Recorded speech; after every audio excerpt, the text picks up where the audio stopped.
Gerald Anderson nahuli na, Julia Barreto nakakaawa.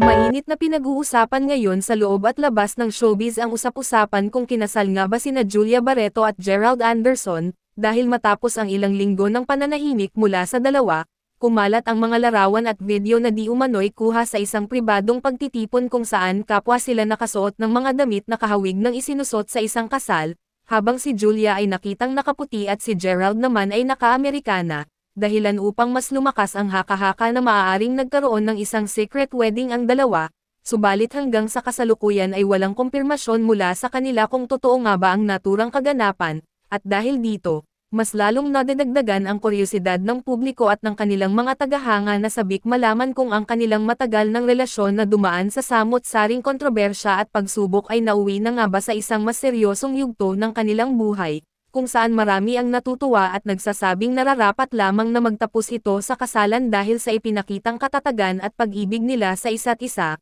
ngunit mayroon din namang hindi kumbinsido at naniniwalang isa lamang itong maling interpretasyon o publicity stunt, lalo na't wala ni isang miyembro ng kanilang pamilya o malalapit na kaibigan ang nagbibigay ng anumang pahayag na magpapatunay sa balitang ito, at ngayon, habang patuloy ang pagkalat ng mga espekulasyon, nananatiling palaisipan sa lahat kung sa wakas ba'y tumyupad na si Gerald sa pangakong panghabang buhay na pagsasama o isa lamang itong ilusyon na nabuo sa mata ng publiko, at kung sakaling totoo ngang ikinasal na sila, walang duda na ito ang magiging isa sa pinakamalaking balita sa showbiz ngayong taon, subalit kung ito na may kathang-isip lamang, tiyak na muling haharap ang dalawa sa panibagong tanong at duda mula sa kanilang mga taga-suporta at kritiko. Isang bagay na muling susubok sa katatagan ng kanilang relasyon at sa kung paano nila haharapin ang mga mata ng mundo na ngayon ay nakatutok lamang sa kanila.